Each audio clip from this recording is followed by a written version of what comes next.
Boa noite. Boa noite. Eduardo Cunha é denunciado no Conselho de Ética e pode ter o mandato cassado. Supremo suspende o rito para pedidos de impeachment defendidos pelo presidente da Câmara. Lula defende pedaladas fiscais de Dilma e afirma que medidas preservaram programas sociais. Estudo da Prefeitura mostra que 2 jovens são assassinados todo dia na capital paulista.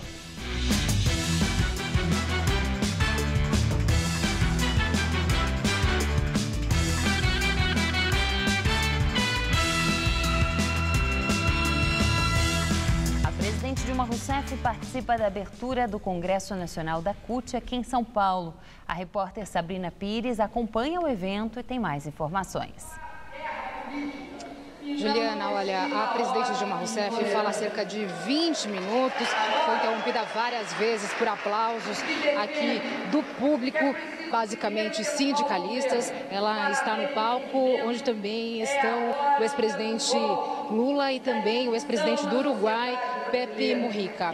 Dilma Rousseff já falou sobre crise política, que o Brasil vive uma séria crise política e que os opositores querem criar um impedimento, mas que não há nem base jurídica, nem materialidade para isso e que esse seria um golpe escancarado. Ela disse que esse projeto da oposição não é contra ela, Dilma Rousseff, sim contra o projeto dela, o projeto de Lula contra os mais pobres. Ela também falou que as pedaladas fiscais foram feitas por todos os governos anteriores e que essa economia que ela fez foi para garantir o Bolsa Família, o pagamento do Bolsa Família.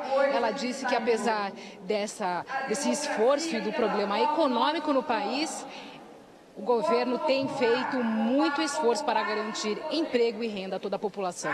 Vamos ouvir. Governando para vencer a crise.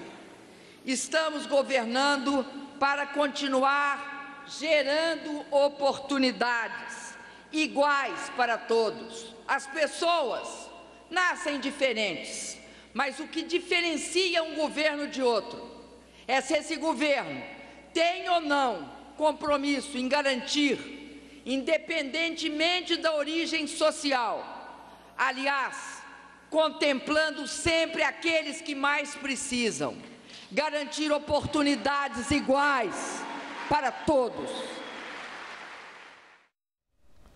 Mais cedo, o ex-presidente Lula participou em São Bernardo do Campo, na ABC Paulista, de um congresso de pequenos agricultores. Ele criticou a oposição e disse que a presidente Dilma Rousseff realizou as pedaladas fiscais para honrar pagamentos de programas sociais.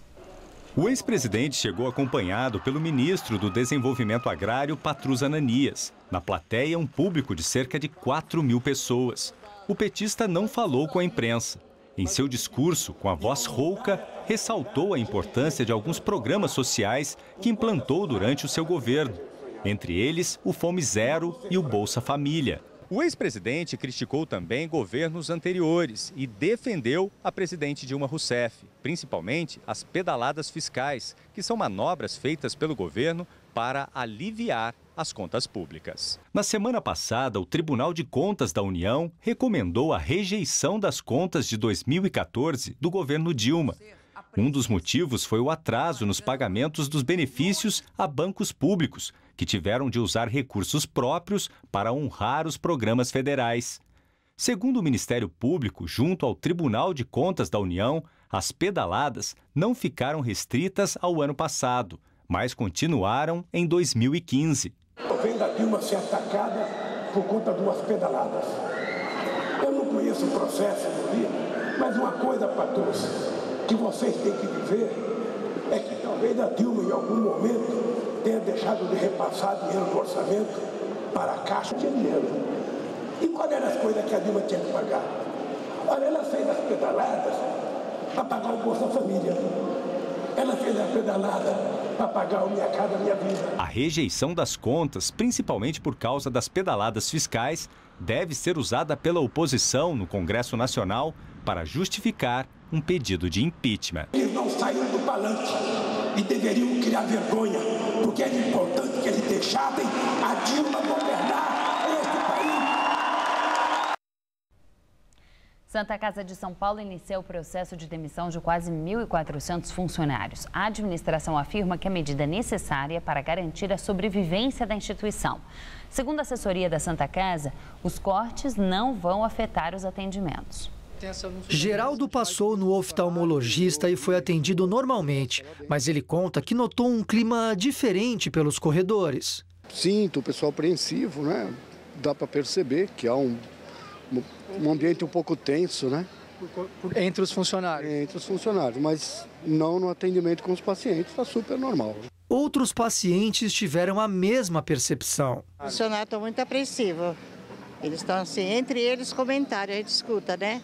O medo de perder o emprego na situação que nós estamos. O processo de demissão atinge 1.397 pessoas. A lista inclui médicos, enfermeiros, técnicos de segurança e psicólogos.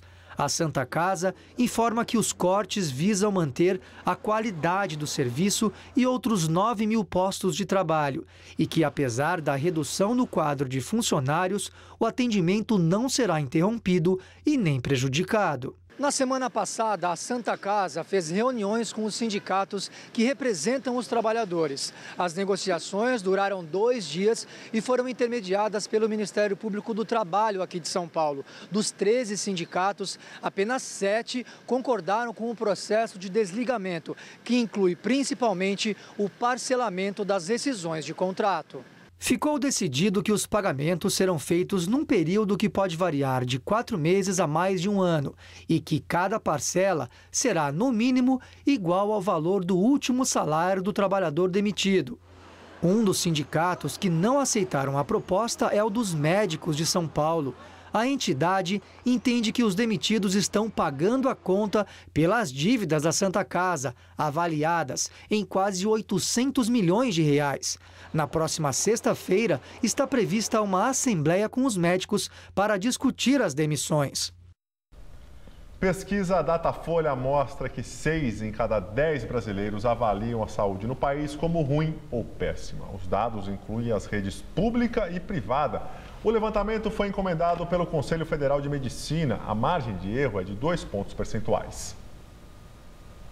Foram entrevistadas 2.069 pessoas com mais de 16 anos em todo o país. Quando inclui apenas o SUS, o Sistema Único de Saúde, o índice de ruim ou péssimo cai para 54%. Em escala de 0 a 10, 24% dos brasileiros dão nota 0 para a saúde, 20% dão nota 5. Quando a avaliação se restringe ao SUS, 18% deram 0 e 19% deram 5. A parcela da população mais crítica inclui as mulheres, os moradores da região sudeste, os brasileiros mais escolarizados e ainda aqueles que têm plano de saúde. O Ministério da Saúde informou que investe em toda a rede de atendimento e que o valor destinado à atenção básica aumentou de cerca de 10 bilhões de reais em 2010 para 20 bilhões no ano passado. Para cortar custos, a ACD fecha 2 das 5 unidades que mantinha em São Paulo. Os pacientes foram transferidos para centros do Ibirapuera e da Moca, mas alguns reclamam da distância e superlotação. Arthur, que tem paralisia cerebral, era atendido numa AACD perto de casa, na Zona Sul, para onde a família dele se mudou só para encurtar o caminho até o centro de reabilitação. Mas há 2 semanas, o tratamento do menino foi transferido para o Ibirapuera. Paula diz que o filho já chega cansado por causa do tempo que passa no ônibus. O percurso é muito longo, acaba que a gente pega muito trânsito de manhã. Quanto tempo você leva? Aqui, quando não tem trânsito, em torno de 1h30, 1h40. A unidade de Campo Grande, onde Arthur era atendido, foi fechada, assim como a de Santana, na Zona Norte. A ACD diz que foi para reequilibrar as contas. Quase 300 pacientes tiveram de ser transferidos. A entidade, sem fins lucrativos, presta assistência a crianças e adultos com deficiência. 90% dos atendimentos são pagos pelo SUS, por meio de um convênio com a prefeitura, que repassa cerca de R$1,5 milhão de reais por mês à entidade. Paula diz que o atendimento piorou depois que pacientes foram enviados das unidades desativadas. Imagens feitas com um celular mostram salas cheias. e macas pelos corredores. O atendimento está sendo precário porque está super lotado, desde as salas de fisioterapia aos atendimentos de consulta médica também. Os corredores lotados de maca, de pessoas esperando cirurgia que estão internas aqui na ACD. E a gente fica perdido. O superintendente da AACD nega que haja superlotação e diz que a qualidade do serviço não foi prejudicada. Tem momentos do dia que tem mais ou menos de acordo com o número de terapias, mas todos os pacientes estão sendo atendidos com padrão, com qualidade, que a ACD sempre prezou por isso, e todo o cuidado para atender todos os pacientes que estavam. Então nós não estamos hoje com excesso, com superlotação, não. Presidente da Câmara dos Deputados, Eduardo Cunha, do PMDB, denunciado ao Conselho de Ética. Se for aberto um processo, ele estará sujeito a penas que vão de uma advertência à cassação do mandato. A representação foi feita pelo PSOL, com apoio de 40 deputados de 6 partidos: PT, Rede, PPS, PROS, PMDB e PSB. Eduardo Cunha é acusado de quebra de decoro parlamentar. Segundo o deputado Ivan Valente, do PSOL, a situação dele é insustentável e já não permite que presida sessões na Câmara. Para embasar o pedido no Conselho de Ética, os deputados citaram o documento da Procuradoria-Geral da República, que confirma a existência de contas secretas em nome de Eduardo Cunha e da família, na Suíça. O presidente da Câmara nega ter essas contas. Ele já é investigado pelo Supremo Tribunal Federal na Operação Lava Jato. Foi acusado em delação premiada de receber propina do esquema de corrupção na Petrobras. O Supremo Tribunal Federal suspende o rito de tramitação dos pedidos de impeachment definido pelo presidente da Câmara dos Deputados, Eduardo Cunha. Os ministros Teori Zavascki e Rosa Weber concederam liminar em ações movidas por deputados do PT e do PCdoB. Os parlamentares contestaram a resposta de Cunha a uma questão de ordem da oposição sobre o trâmite dos pedidos de impeachment. Cunha respondeu que, caso algum pedido fosse rejeitado por ele, a oposição poderia recorrer ao plenário, que decidiria por maioria simples, ou seja, 257 votos de um total de 513. O governo quer decisão por maioria qualificada, de pelo menos 342 deputados. Cunha minimizou a decisão do STF e disse que as liminares não mudam o papel dele sobre o impeachment. Isso não interfere no trabalho, porque o meu papel cabe deferir ou indeferir. Esse papel não está em questão. Então quem está ali é tratando de rito futuro. Eu não tenho que pensar no rito futuro, eu tenho que pensar no rito presente. Cunha afirmou que o pedido de impeachment assinado pelos juristas Hélio Bicudo e Miguel Reale Júnior e encampado pela oposição não deve ser definido hoje. Isso porque a oposição pretende acrescentar ao documento as denúncias de que as chamadas pedaladas fiscais do governo, apontadas pelo TCU nas contas de 2014, teriam prosseguido neste ano. E o ministro da Comunicação Social, Edinho Silva, afirma que o governo está de portas abertas para dialogar com a oposição. Edinho deu entrevista após reunião da presidente Dilma Rousseff com a coordenação política do governo no Palácio do Planalto. Segundo ele, não se pode transformar divergências políticas em guerra. O governo da presidenta Dilma quer paz política, ele quer estabilidade política e ele vai dialogar com todos os representantes de poderes, ele vai dialogar com todas as lideranças políticas desse país para que a gente possa ter divergência, sim. Nós não precisamos pensar todos iguais, mas o mais importante é que as nossas divergências não paralisem o país. O ministro disse ainda que o país não pode resolver as suas diferenças políticas recorrendo ao processo de impeachment. O impeachment só se justifica se tem fundamento jurídico. Não há fundamento jurídico para tomada de uma iniciativa como essa. Se nós temos problemas políticos, vamos resolver os nossos problemas políticos com a capacidade de diálogo, com a capacidade de superação de contradições, com o debate entre oposição e situação, entre oposição e governo. Direto de Brasília, Josias de Souza fala sobre os pedidos de impeachment contra a presidente Dilma Rousseff. Esqueça por um instante todas as questões que envolvem o debate sobre o impeachment de Dilma Rousseff. Tente se concentrar em 2 pontos apenas. Primeiro ponto, Dilma Rousseff, uma presidente empossada há menos de 10 meses, não dispõe de apoio na Câmara para barrar a abertura de um processo de impeachment contra ela. Dilma precisa se escorar em deputados do PT que questionam o rito do processo em ações, em mandados de segurança no Supremo Tribunal Federal. Segundo ponto, Eduardo Cunha, um presidente da Câmara, denunciado por corrupção e lavagem de dinheiro, que não consegue explicar suas contas na Suíça, contas secretas descobertas pelo Ministério Público suíço e informações repassadas ao Brasil. Esse deputado é quem vai dizer se o processo contra Dilma Rousseff deve ser aberto ou arquivado. Dilma obteve hoje uma vitória parcial no Supremo Tribunal Federal. Em decisões liminares, os ministros do Supremo suspenderam a eficácia do rito de tramitação do processo de impeachment que havia sido fixado por Eduardo Cunha. Mas, no essencial, a encrenca não se alterou. Dilma Rousseff continua na berlinda e Eduardo Cunha continua com os seus superpoderes para definir se o processo caminha ou se vai para o arquivo. Houve um tempo em que o Brasil era chamado de gigante adormecido. Hoje, o país sofre de insônia permanente. Uma presidente recém-empossada não sabe se vai concluir o seu mandato. E o futuro da República está nas mãos de Eduardo Cunha. O brasileiro que sacode diariamente nos transportes públicos e que sua a camisa para pagar as suas contas, olha para Brasília e fica confuso.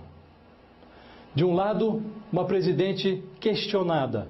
Do outro lado, um deputado com superpoderes e que não deveria ter tantos poderes. Governo e oposição dizem que é preciso dialogar com Eduardo Cunha. E o bom senso indica que Eduardo Cunha precisa de interrogatório, não de diálogo. Boa noite. Expectativa dos economistas de instituições financeiras em relação à economia brasileira volta a piorar. Segundo o boletim Focus, pesquisa elaborada pelo Banco Central, a previsão é de que a inflação feche o ano em 9,70%. Para o PIB, as projeções também não são nada animadoras. O mercado prevê recuo de 2,97% do Produto Interno Bruto. Dólar tem forte alta e termina o dia valendo R$ 3,89. Hoje a moeda americana teve a maior valorização diária desde setembro de 2011, 3,58%. 2 jovens morrem assassinados por dia na cidade de São Paulo. Os dados de 2014 são do PROAIM, o Programa de Aprimoramento das Informações de Mortalidade, que é da Prefeitura. O levantamento foi baseado nos atestados de óbito da capital. Eles têm entre 15 e 29 anos, quase sempre são homens e, na maioria, pretos ou pardos. Este é o perfil do jovem morto em São Paulo. No ano passado, foram quase 2 assassinatos por dia nesta faixa etária. Ao todo, o número chegou a 706 jovens. Homicídio é a principal causa de morte entre os jovens na capital. Quase 40% das mais de 1.700 pessoas entre 15 e 29 anos de idade que faleceram no ano passado foram assassinadas. Mas há outros problemas que também matam a nossa juventude. Por exemplo, acidentes de trânsito, responsáveis por 22% desses óbitos, ou suicídio, 7%. É justamente esse último fator, suicídio, que é a única causa de morte em que o número de brancos é superior ao número de pretos e pardos. No mapa da violência paulistana, a periferia da Zona Sul é o palco do maior número de mortes. Os homicídios estão concentrados no Jardim Ângela, Campo Limpo, Grajaú, Jardim São Luís e Capão Redondo. Na Zona Leste, os assassinatos ocorrem com mais frequência em Sapopemba, Itaim Paulista, Cidade Tiradentes e Itaquera. O número também é alto na Brasilândia, na Zona Norte, que teve 30 assassinatos de jovens no ano passado. Em distritos mais centrais e ricos, não foi registrado nenhum homicídio no ano passado, como Moema, Perdizes e Pinheiros. Um outro dado expressivo no levantamento refere-se às mortes praticadas por policiais em serviço. É a terceira causa de morte entre homens jovens. Em 2014, foram registradas 124 mortes e nenhuma mulher foi morta por policial, de acordo com a pesquisa. A seguir, a Rússia anuncia ataques a supostos alvos terroristas na Síria. E a queda do avião da Malaysian Airlines na Ucrânia. Relatório mostra que a aeronave foi derrubada por um míssil. Martelo. Martelo. Alicate. Alicate. Onde é que tá? Tá aí na tampa organizadora. Broca. Broca. Eita, tem isso aqui. Claro, cabe 40 quilos. Chave de fenda. Ah, não. Perdemos? Pessoal, a campanha tá funcionando! Caixa Baú Irving. Mais organização e praticidade na obra. Irving é outro nível.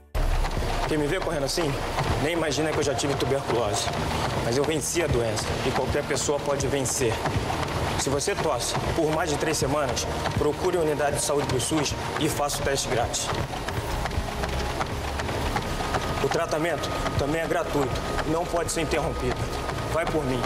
Tuberculose existe, mas tem cura. Apoie quem tem a doença. Ninguém merece perder o fôlego por causa dela. Qual Casper você é? A minha Casper é informação. A minha Casper é organização. A minha Casper é criação. A minha Casper é luz, câmera, ação.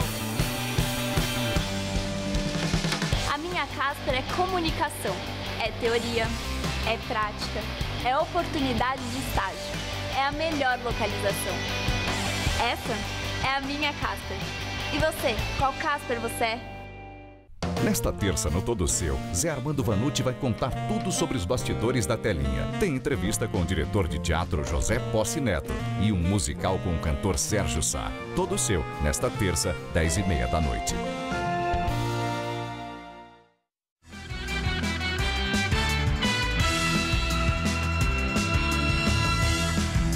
Ministério da Defesa da Rússia anuncia que 86 alvos terroristas na Síria foram bombardeados nas últimas 24 horas. Esse número é o mais expressivo desde o início das operações militares russas na Síria, no último dia 30 de setembro. Os ataques aconteceram em 5 províncias e apoiam o governo do presidente Bashar al-Assad na luta contra os extremistas do Estado Islâmico. As imagens mostram os ataques aéreos russos na província de Alepo. Em meio a pressões da União Europeia para que a Rússia cesse imediatamente os bombardeios no país, o presidente Vladimir Putin ressaltou durante uma conferência que a Rússia não está lutando por qualquer tipo de liderança sobre a Síria e que a cooperação atual com países ocidentais não é suficiente. Ele afirmou ainda que tanto a Rússia quanto os Estados Unidos e a Europa devem encorajar diálogos políticos entre os lados do conflito sírio.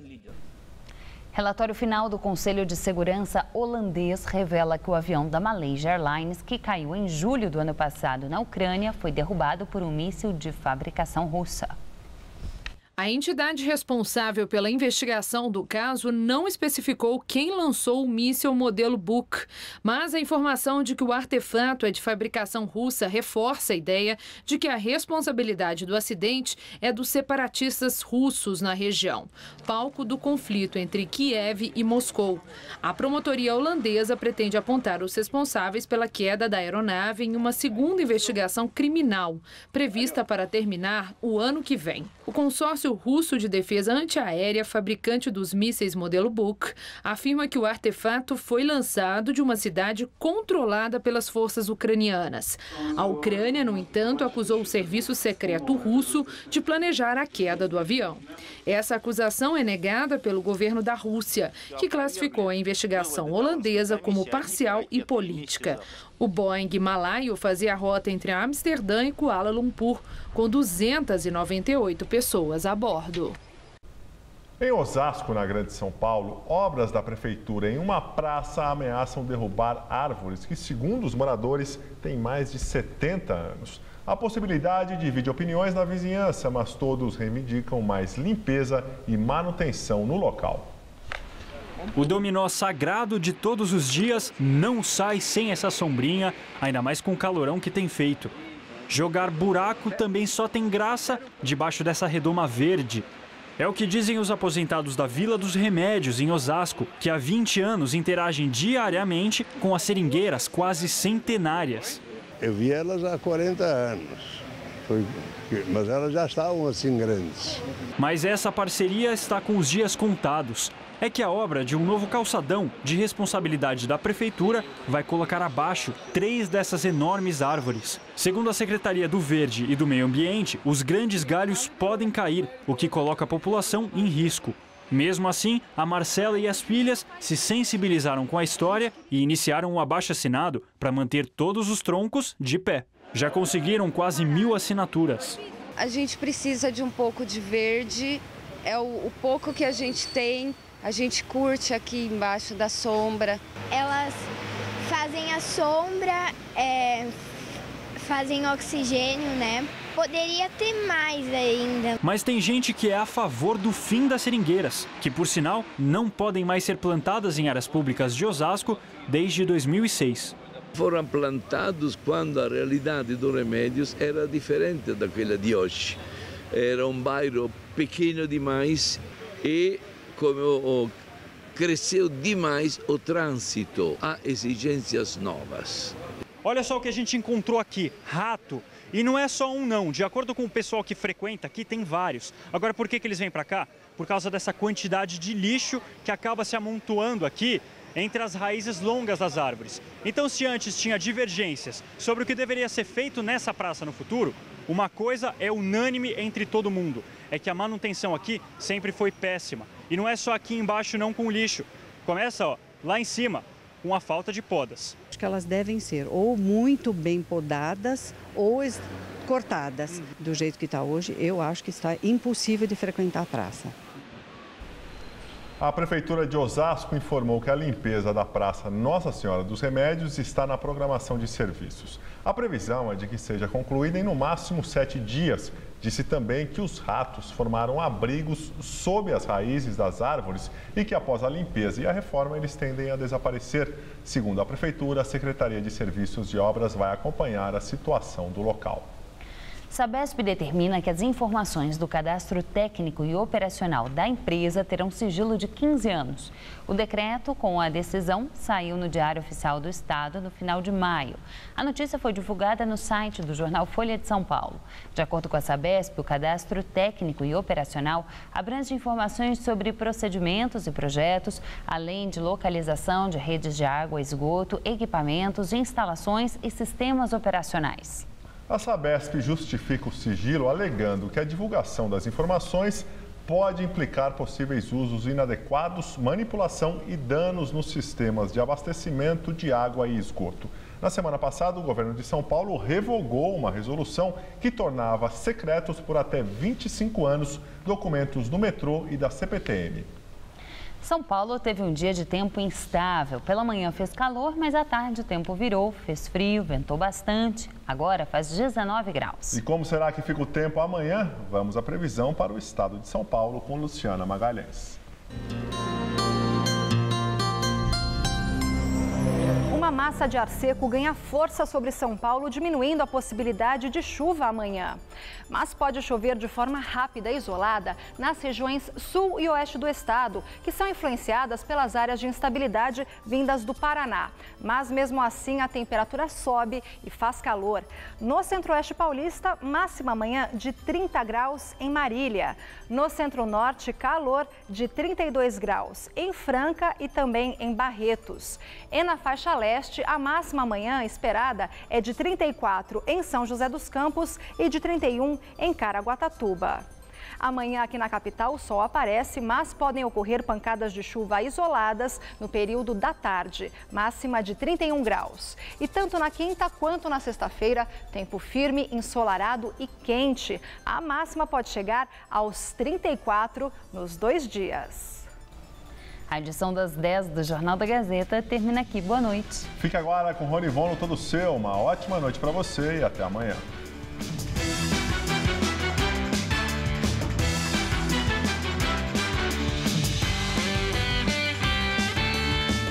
Logo mais 11h30 da noite, o ator Jarbas Homem de Melo faz revelações para a máquina. Assista agora Todo Seu.